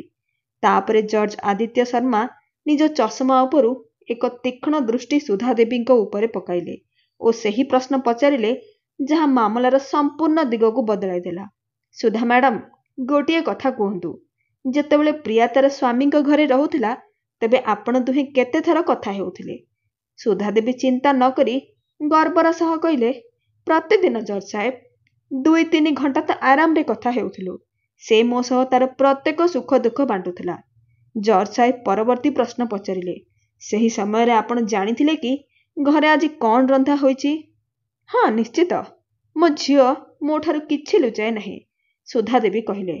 ଏହା ବୁଝି ନ ପାରି ଯେ ସେ ଏକ ଜାଲରେ ଫସୁଛନ୍ତି, ଜର୍ଜ ସାହେବ ଦ୍ୱିତୀୟ ପ୍ରଶ୍ନ ପଚାରିଲେ, ଯଦି ଶାଶୁ ବୋହୂଙ୍କ ମଧ୍ୟରେ କିଛି ଛୋଟମୋଟ ପାଟିତୁଣ୍ଡ ହେଉଥିଲା, ତାହାର ଖବର କ'ଣ ଆପଣଙ୍କୁ ତୁରନ୍ତ ମିଳୁଥିଲା? ହଁ ଜର୍ଜ ସାହେବ, ମୋ ବିଚାରୀ ଝିଅ ଆଉ କାହାକୁ ନିଜ ହୃଦୟର କଥା କହିଥାନ୍ତା? ସେ ମୋତେ ହିଁ କହୁଥିଲା। ମୁଁ ହିଁ ତାର ଏକମାତ୍ର ସାହାରା ଥିଲି, ସୁଧା ଦେବୀ ଜୋର ଦେଇ କହିଲେ। ଏବେ ଜର୍ଜ ସାହେବଙ୍କ ସ୍ୱରରେ ଏକ କଠୋରତା ଆସିଗଲା। ସେ ସୁଧା ଦେବୀଙ୍କ ଆଖିକୁ ସିଧା ଚାହିଁ କହିଲେ, ତେବେ ମାନେ ଆପଣ ଆପଣଙ୍କ ଝିଅର ଶାଶୁଘରର ପ୍ରତ୍ୟେକ ମୁହୂର୍ତ୍ତର ଖବର ରଖୁଥିଲେ? ତାର ରୋଷେଇ ଘରେ ହେଉଥିବା ଶାଶୁ ବୋହୂଙ୍କ ଝଗଡ଼ାରୁ ଆରମ୍ଭ କରି ତାଙ୍କ କୋଠରୀରେ ହେଉଥିବା ପତି ପତ୍ନୀର ନିଜସ୍ୱ କଥା ପର୍ଯ୍ୟନ୍ତ। ସମଗ୍ର କୋର୍ଟ ରୁମ୍ରେ ଏକ ଅଜଣା ନୀରବତା ଛାଇଗଲା। ଜର୍ଜ ସାହେବ ନିଜର ଶେଷ ଓ ସବୁଠାରୁ ତୀକ୍ଷ୍ଣ ପ୍ରଶ୍ନ ପଚାରିଲେ, ସୁଧା ମ୍ୟାଡାମ, ଆପଣ ଆପଣଙ୍କ ଝିଅକୁ ବହୁତ ଅଲିଅଳି ଭାବେ ପାଳିଛନ୍ତି, ପଢ଼ାଇଛନ୍ତି, ଲେଖାଇଛନ୍ତି, ଆଉ ଧୁମଧାମରେ ତାର ବାହାଘର କରି ବିଦାୟ ଦେଇଛନ୍ତି। ଏହା ସମସ୍ତେ ଜାଣନ୍ତି। କିନ୍ତୁ ଆପଣ କ'ଣ ତାକୁ କେବେ ମାନସିକ ଭାବେ ତାର ସ୍ୱାମୀଙ୍କ ଘରର ହେବାକୁ ଦେଇଛନ୍ତି, ନା ପ୍ରତିଦିନ ଫୋନରେ ତାକୁ ପଛକୁ ଟାଣି ଆପଣଙ୍କ ଘରର ରାଜକୁମାରୀ ହିଁ କରି ରଖିଥିଲେ? ଏହା ଗୋଟିଏ ପ୍ରଶ୍ନ ନଥିଲା, ଗୋଟିଏ ଦର୍ପଣ ଥିଲା, ଯେଉଁଥିରେ ସୁଧା ଦେବୀଙ୍କୁ ନିଜର କଠୋର ଓ ସ୍ୱାର୍ଥପର ଚେହେରା ଦେଖାଦେଉଥିଲା। କୋର୍ଟରେ ଉପସ୍ଥିତ ପ୍ରତ୍ୟେକ ବ୍ୟକ୍ତିଙ୍କ ନିଶ୍ୱାସ ଯେମିତି ଅଟକି ଯାଇଥିଲା। ଜର୍ଜ ସାହେବଙ୍କ ପ୍ରଶ୍ନ ଏକ ହାତୁଡ଼ି ପରି ଥିଲା, ଯାହାର ଚୋଟରେ ସୁଧା ଦେବୀ ଛଟପଟ ହୋଇ ଉଠିଲେ। ସେ ତୁରନ୍ତ ନିଜକୁ ବଞ୍ଚାଇବାକୁ ଲାଗିଲେ। ଜର୍ଜ ସାହେବ, ଆପଣ କ'ଣ କହୁଛନ୍ତି? ମୁଁ ତାର ମା। ଯଦି ସେ ତାର ଦୁଃଖ ମୋତେ ନ କହିବ, ତେବେ କାହାକୁ କହିବ? ତାକୁ କ'ଣ ଚୁପଚାପ ମରିବାକୁ ଛାଡ଼ିଦେବି? ଜର୍ଜ ସାହେବ ଶାନ୍ତ ଭାବେ କହିଲେ, ସୁଧା ମ୍ୟାଡାମ, ଗୋଟିଏ ଝିଅ ତାର ଦୁଃଖ ତାର ମାକୁ ହିଁ କହିବ, ଏହା ସତ। କିନ୍ତୁ ପ୍ରଶ୍ନ ହେଉଛି, ଦୁଃଖ ଥିଲା କେଉଁଟା? ସେ ତାଙ୍କର ତୀକ୍ଷ୍ଣ ନଜର ପ୍ରିୟା ଓ ତାର ମା ଉପରେ ଅଟକାଇଲେ। ଅମିତ ଅଫିସରୁ ଡେରିରେ ଆସିଲେ, ଏହା ଏକ ଘଟଣା, ଦୁଃଖ ନୁହେଁ। ଶାଶୁ ରୋଷେଇରେ ଦୋଷ ଧରିଲେ, ଏହା ଏକ ତର୍କ, ଅତ୍ୟାଚାର ନୁହେଁ। ଜନ୍ମଦିନରେ ମହଙ୍ଗା ଉପହାର ମିଳିଲା ନାହିଁ, ଏହା କେବଳ ଏକ ଆଶାର ଭଙ୍ଗ, संपर्कर भांगण नुहे। जज साहेबଙ୍କ स्वर एबे आहुरी गभीर होईगला। आपण आपणଙ୍କ झियो सह प्रतिदिन 3 घंटा कथा हेउथिले। आपण तार घरर प्रत्येक छोट बड़ कथा शुणुथिले और प्रत्येक छोट कथा को एक बड़ दुखरे परिणत कर देउथिले। प्रत्येक छोट तर्क को एक अत्याचारर नाम दे देउथिले। घरे हेउथुबा सेही छोट छोट कथा गुड़िक जदि आपण ताकू न पचारि थांते और से आपण को न कहि थांता तेबे बोध हुए 2-4 दिन रे निजे निजे ही भूली जाई थांदा। आउ घरर लोक पुणी एकाठी होई थांते। किंतु आपण एमिति हेबाकू देई नथिले। आपणଙ୍କ कथा गुड़िक छोट चिंगारी को जाली एते बड़ करदेला जे सेही चिंगारी निया रूप नेला। प्रियार आखिरे तार घरर लोके अपराधी और से निजे एक पीड़िता होई रहीगला। आपण अजाणतरे ही आपणଙ୍କର झियर मनरे एहा भरिदेले जे तार शाशुघर एक नर्क और ता स्वामी एक निष्ठुर पुरुष। सुधा देवी थरुथिले। मु तो केवल तार सांग हेउथिली, से कहिले। एहा सांग नथिला सुधा मैडम, जज साहेब कठोर भावे कहिले। एहा विष थिला, एक मिठा विष जहा आपण आपणଙ୍କ झियर वैवाहिक जीवन रे मिसाई देइथिले। विवाहर गछटी पति पत्नीर भरोसा और परस्पर बुझामणार पानी रे सिंचित हुए। आपण प्रतिदिन फोन करी सेही गछर मूलरे घृणा और अभियोगर तेजाब ढाली देउथिले। से प्रिया को चाहिए जे शून्य होई ठिया होइथिले। प्रिया मैडम, जेतेबेले आपणଙ୍କ स्वामीଙ୍କ सह कोनोसी पाटितुंड हेउथिला आपण सेही समस्या को समाधान करिबा पई आपणଙ୍କ स्वामीଙ୍କ सह कथा हेबा बदल रे आपणଙ୍କ मां को फोन करूथिले। आपण आपणଙ୍କ स्वामी को आपणଙ୍କ सांग नुहे बरं आपणଙ୍କ मां को आपणଙ୍କ ओकिल करी देइथिले। आपण दुहे पति पत्नीर संपर्कर प्रत्येक निष्पत्ति आपण दुहिंक मध्यरे नुहे बरं आपण और आपणଙ୍କ मां को मध्यरे हेउथिला। जज साहेब निजर शेष कथा करी कहिले, प्रकृत समस्या ना पति रे अछि ना पत्नी रे। समस्या एही संपर्क रे एक तृतीय व्यक्तिर अनावश्यक हस्तक्षेप रे जहा प्रेमर मिछपण रे आच्छादित। सुधा मैडम, आपणଙ୍କ झियो 3 वर्ष हैला विवाहित, किंतु आपण ताकू केबे तार स्वामीर पत्नी हेबार सुजोग ही देई नाहांती। एहा सुनी प्रिया को लागिला जेमिति केही तार पाद तळु माटी टाणी नेइछि। तार कान रे निजर ही स्वर गुंजुथिला। मां को करा जाइथिबा प्रत्येक अभियोग, प्रत्येक लुह, प्रत्येक छोट छोट कथा आज प्रथम थर पई ताकू बुझा पड़िला जे से निज हाथ रे निज घरर मूल दुआरे बम लगाई देइछि। समग्र कोर्ट रे नीरवता छाई जाइथिला। तापरे पछपटू केही धीरे धीरे ताली बजाइले। आउ देखु देखु समग्र कोर्ट रूम तालीर शब्द रे गुंजी उठिला। एही ताली जज साहेबଙ୍କ विश्लेषण पई थिला, सेही कटु सत्य पई जहाको आज प्रत्येक अनुभव करुथिले। जज साहेब निजर निष्पत्ति सुनाइबा आरंभ कले। तांको स्वर रे एक अधिकार थिला, मात्र सांगरे एक पितांग नरमता मध्य। अदालत उभय पक्षर कथा शुणिछि। एहा स्पष्ट जे एही संपर्क रे कटुता मिसी जाइछि, किंतु एहा मध्य सत जे छाड़पत्र कौनसी समस्यार शेष समाधान नुहे। तेणु छाड़पत्रर आवेदन उपरे कौनसी निष्पत्ति शुणाइबा पूर्वरु एही अदालत एक वैवाहिक परीक्षणर आदेश देउछि। सेठारे उपस्थित समस्तଙ୍କ मुहरे आश्चर्यर भाव फुटी उठिला। वैवाहिक परीक्षण? एहा कौन? जज साहेब निजर कथा जारी रखिले। एही परीक्षण पूरा 1 मास चलिबो। आउ एहार किछि कठोर नियम रहिबो, जहार पालन उभयंग पई बाध्यतामूलक हेबो।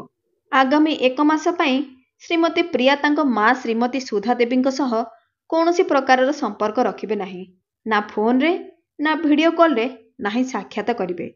यह दंड नुहे, बरं प्रिया को एक सुजोग देबा पई जहा द्वारा से बाहर कौनसी प्रभाव बिना निजर चिंताधारा और मनर स्वर को शुणी पारिबे। अमित और प्रिया उभयंकु प्रति सप्ताह एकाठी मैरेज काउंसिलर पाखक जिबाकू पड़िबो। सेशन रो रिपोर्ट सीधा अदालत रे जमा हेबो। आपण मानक एक खाली काचर जार और किछि कागजर पर्ची रखिबाकू हेबो। आ प्रतिदिन दुहे दुहिंकु न देखाई आपणकर संपर्कर कौनसी एक भल और सकारात्मक स्मृति सेही पर्ची रे लेखि जार रे पकाइबाकू हेबो। एही स्मृति गुड़िक आपणक झगड़ा आरंभ हेबा पूर्वर हेबा उचित। एही जार को 1 मास परे अदालत रे ही खोला जिवो। आपण माने गोटिए घरे रहिबे, किंतु दुहे दुहिंग उपरे कौनसी प्रकारर चाप पकाइबे नाही। आउ एही नियम रे अमितଙ୍କ मां और प्रियार मां तांकर कौनसी काम रे कौनसी हस्तक्षेप करिबे नाही। मने रखंतु, अदालतर प्रत्येक आदेशर पालन सठिक भावे हेबा उचित। यह एक अद्भुतपूर्व निष्पत्ति थिला। अमित और प्रिया उभय आश्चर्य हो जाइथिले। एहाकु मानिबा व्यतीत सेमानक पाखरे अन्य कौनसी विकल्प पंथा नथिला। प्रारंभिक दिनगुड़िक बहुत अजणा और कष्टकर थिला। घरे एक भारी नीरवता छाई रहुथिला। प्रिया पाई तार मांक सह कथा न हेबा गोटे दिन मध्य कटिबा पहाड़ परी लागुथिला। प्रिया को बारंबार फोन करने को इच्छा हेउथिला, किंतु अदालतर आदेश ताको अटकाउथिला। प्रथम काउंसेलिंग सेशन एक झड़ परी थिला। उभय निजर समस्त राग समस्त दुख काउंसेलर आगरे बाहर कर देइथिले। काउंसेलर काहाकू सठिक किंबा भूल न करी केवल सेमानंक कथा सुनिथिले, किंतु परवर्ती सेशन रे सेमाने दुहे दुहिंकर दृष्टिकोण को बुझिबाकू आरंभ कले। प्रिया प्रथम थर पई अनुभव कला जे तार मांक चिंता अमित को केते चुपचाप और एकाकित्व अनुभव कराउथिला। अन्यपटे अमित को बुझा पड़िला जे प्रिया तार मांक ऊपर केते निर्भरशील थिला और नुआ परिवेश रे ताकू केते सहारार आवश्यकता थिला। स्मृतिर जार धीरे धीरे निजर जादू देखाइबाकू लागिला।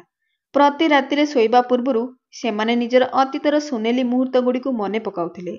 अमित सही दिन विषय लेखिले जेतेबेले प्रिया तार जन्मदिन रे मध्यरात्रि तार पसंदर केक तैयारी करथिला। प्रिया सही मुहूर्त को मने पकाइला जेतेबेले वर्षारे सेमानंक बाइक खराब हो जाइथिला और अमित ताकू ओदा हेबारु बंचाइबा पई निजर जैकेट देइथिले। एही छोट छोट स्मृति गुड़िक सेमानंकु मने पकाउथिला जे सेमाने केबे दुहे दुहिंकु केते भल पाउथिले। सेमाने निजर झगड़ा को भूली निजर पसंद नापसंद स्वप्न और भय विषय कथा हेबाकू आरंभ कले। एही परीक्षणर सबुठारु बड़ मोड़ गोटे राति आसिला। प्रिया स्मृतिर जार पाखरे बसी चुपचाप कांदुथिले। अमित ताकू देखी ता पाखकू आसी बसीगले। से किछि न कही केवल निज हाथ तार कांध उपरे रखिले। प्रिया कहिले, अमित आमे केमिति थिलु आउ आमे कौन होइगलु। मां को प्रत्येक कथा को मानिबा मोर भूल थिला। मु तुमर भावना तुमर स्वप्न को केबे बुझी नथिली। मु तुम ऊपर अभियोग लगाइथिली। मु बहुत खराब। अमित ताकू निज आड़कू टाणी जोर रे आलिंगन कले। बहुत समय परे सेमाने दुहे दुहिंक आलिंगन रे थिले। अमित कहिले, तुमे खराब नुह प्रिया। बोध हुए मु मध्य तुमको सही भरसा देई पारि नथिली जे तुमे तुमर प्रत्येक कथा मते कहि पार। भूल आम दुहिंकर। सेही रातिरे सेही घरर नीरवता भांगीगला। लुह समस्त कटुता को धोई देइथिला ओ ता स्थान रे प्रेम और बुझामणा स्थान नेइथिला। ठीक एक मास परे सेही पटियाला हाउस कोर्टर कोठरी नंबर 402, किंतु आजी परिवेश संपूर्ण भिन्न थिला। सेमानंक मुहरे चाप बदल रे एक शांतिपूर्ण हस थिला ओ सेमाने दुहे दुहिंक हाथ धरी ठिया होइथिले। जज साहेब पचारिले, तेबे आपण दुहे कौन निष्पत्ति नेइछंती? अमित किछि कहिबा पूर्वरु प्रिया आगकू बढ़िले। तांका आखिरे लुह थिला, किंतु तांका स्वर रे एक अद्भुत साहस थिला। जज साहेब, मु एही एक मासरे केवल समय नुहे मोर संपूर्ण जीवन को पुणी थरे बंचिछि। मु अनुभव कली जे मु जेते समय मो मां को कांधरे कांधी बिताइछि, जदि तार अधा समय मध्य मो स्वामी को हाथ धरी बिताई थांती, तेबे बोध हुए आमको केबे एठाकू आसिबाकू ही पड़ी नथांता। से कांदुथबा अवस्थारे अमित आड़कू चाहिए। मु मो स्वामी को प्रत्येक त्याग को अणदेखा कली। मु केवल अभियोग खोजुथली ओ तांकर सही प्रेम को देखि नथली, जहाँ से छोट छोट मुहूर्त रे मो उपरे ढालुथिले। तापरे अमित कहिले, मु बोध्य बुझी पारिछि जज साहेब, मो पत्नी तार माँ बापा को छाड़ी मो भरोसा मो सांगरे आसीथिले। मु मध्य मोर अर्धांगिनी को बुझिबा उचित थिला। ताकू अल्प समय देबा उचित थिला। अधिक नुहे, तार छोट छोट इच्छा गुड़िक तो मु पूरण करि पारि थांती। समग्र कोर्ट रूम निश्वास अटकाई सेमानकू चाहुथिला। योर ऑनर, मु मोर आवेदन फेराई नेबाकू चाहुछि। मु मो स्वामी को सह मो घर को फेरिबाकू चाहुछि, प्रिया कहिले। अमित तार आखि को चाहि एक सुंदर हस सहित हाँ कही मुंड हलाइले। जज साहेब को ओठरे मध्य हस खेलीगला। से कहिले, मते एही आशा ही थिला। एबे सेही जार को खोलंतु ओ ता मध्यरु एक एक पर्ची बाहर करी पढ़ी सुनांतु। अमित थरुथुबा हाथ रे गोटे पर्ची बाहर करले। तांकर गला रुंधी जाइथिला, तथापि से पढ़िबा आरंभ करले। मते मन अछि, जेतेबेले मो प्रमोशन पार्टी रे जने संपर्क मोर थट्टा उड़ाइथिले, तुमे समस्तଙ୍କ सामने मो हाथ धरी कहिथिल, मु मो स्वामी को ऊपर गर्व करुछि। सेही दिन तुमे मते दुनियार सबुठारु शक्तिशाली मनिष करि देइथिल। प्रियार आखिरु लुह झरझर बहिबाकू लागिला। से गोटे पर्ची उठाई पड़िले। विवाह पर जेतेबेले मु मो माँ बापा को मने पकाई दुखरे बसिथिली, तुमे मो पाई मो पसंदर गुपचुप आनिथिल। मो मन तथापि भारी थिला, तेणु तुमे मते हसाइबा पाई जोक सुनाइबा आरंभ कलो। आउ सत कहूछि अमित, ମୁଁ ଆଜି ପର୍ଯ୍ୟନ୍ତ ତାଠାରୁ ଖରାପ ଜୋକ୍ ଶୁଣି ନାହିଁ। କିନ୍ତୁ ଯେତେବେଳେ ମୁଁ ତୁମ ମୁହଁକୁ ଚାହିଁଥିଲି ମୁଁ ଭାବିଥିଲି ଯେ ଜଣେ ସିଭିଲ ଇଞ୍ଜିନିୟର ଯିଏ ବଡ଼ ବଡ଼ ବିଲ୍ଡିଂ ତିଆରି କରୁଛି ସେ ଏକ ଛୋଟ ପିଲା ପରି ନିଷ୍ପାପ ମୁହଁ କରି ମୋତେ ହସାଇବାକୁ ପୁରା ଚେଷ୍ଟା କରୁଥିଲେ। ତେଣୁ ମୋତେ ତୁମର ଜୋକ୍ ଉପରେ ହସ ନ ଆସିଥିଲେ ହେଁ ତୁମର ସେହି ନିଷ୍ପାପ ମୁହଁକୁ ଚାହିଁ ହସ ଆସିଥିଲା। ମୁଁ ସେହି ଦିନ କାନ୍ଦୁ କାନ୍ଦୁ ହସି ପଡ଼ିଥିଲି। ତୁମେ କେତେ ଭଲ ଅମିତ। ପର୍ଚି ପଢ଼ି ପ୍ରିୟା ଭୋ ଭୋ ହୋଇ କାନ୍ଦି ପକାଇଲେ ଓ ଅମିତଙ୍କ ଛାତିରେ ଲାଗିଗଲେ। ଅମିତ ତାକୁ ବାହୁରି ଜୋରରେ ଜାବୁଡ଼ି ଧରିଲେ ଯେମିତି ନିଜର ହଜି ଯାଇଥିବା ଦୁନିଆକୁ ପୁଣି ଫେରି ପାଇଛନ୍ତି। ଜର୍ଜ ସାହେବ ହସି କହିଲେ, ମନେ ରଖନ୍ତୁ, ବିବାହର ଅର୍ଥ ଦୁହେଁ ଦୁହିଁଙ୍କ ଭୁଲର ହିସାବ ରଖିବା ନୁହେଁ, ବରଂ ଦୁହେଁ ଦୁହିଁଙ୍କ ଅଭାବ ସତ୍ତ୍ୱେ ଏକାଠି ଠିଆ ହେବା। ଆଜି ଆପଣ ଦୁହେଁ କେବଳ ନିଜର ସମ୍ପର୍କକୁ ବଞ୍ଚାଇ ନାହାନ୍ତି, ବରଂ ଦୁନିଆକୁ ଦେଖାଇଛନ୍ତି ଯେ ଯଦି ହୃଦୟରେ ପ୍ରକୃତ ପ୍ରେମ ଥାଏ ତେବେ କୌଣସି କାନ୍ଥ ଏତେ ଉଚ୍ଚ ନୁହେଁ ଯାହାକୁ ଭାଙ୍ଗି ହେବ ନାହିଁ। ପ୍ରିୟା ଲୁହର ଓଦା ମୁହଁରେ ଅମିତଙ୍କୁ ଚାହିଁ କହିଲେ, ଆଜି ପରେ ମୁଁ ନା ଛାଡ଼ପତ୍ର ମାଗିବି ନା ତୁମଠାରୁ ଅଲଗା ରହିବି। ଏହା ମୋର ପ୍ରତିଜ୍ଞା। ଅମିତ ଜର୍ଜ ସାହେବଙ୍କୁ ଚାହିଁ ହାତ ଯୋଡ଼ି କହିଲେ, ଧନ୍ୟବାଦ ଜର୍ଜ ସାହେବ। ଆପଣ ଆମକୁ କେବଳ ନ୍ୟାୟ ଦେଇ ନାହାନ୍ତି, ଆମର ଜୀବନ ଫେରାଇ ଦେଇଛନ୍ତି। ତେବେ ଦର୍ଶକ ବନ୍ଧୁ, ଜର୍ଜ ସାହେବଙ୍କ ନିଷ୍ପତ୍ତି ଠିକ୍ ଥିଲା କି ନାହିଁ କମେଣ୍ଟ ଦ୍ୱାରା ନିଶ୍ଚୟ ଜଣାଇବେ। ଆଉ ଯଦି ଆପଣଙ୍କ ଜୀବନରେ ମଧ୍ୟ କୌଣସି ଏଭଳି ଘଟଣା କିମ୍ବା ଅନୁଭବ ଅଛି ଯାହାକୁ ଆପଣ କାହାଣୀ ରୂପେ ସମସ୍ତଙ୍କ ସାମ୍ନାରେ ଆଣିବାକୁ ଚାହାନ୍ତି, ତେବେ ଆପଣ ଆମକୁ ନିଶ୍ଚୟ ଲେଖି ପଠାନ୍ତୁ। ଆପଣ ଦିଆଯାଇଥିବା ଇମେଲ୍ ଆଇଡିରେ ମେଲ୍ କରିପାରନ୍ତି। ଭିଡ଼ିଓଟିକୁ ଲାଇକ୍ ଓ ଚ୍ୟାନେଲକୁ ସବସ୍କ୍ରାଇବ୍ ନିଶ୍ଚୟ କରନ୍ତୁ। ପୁଣି ଥରେ ଆସିବି ଆଉ ଗୋଟିଏ ସୁନ୍ଦର କାହାଣୀ ନେଇ। ଧନ୍ୟବାଦ।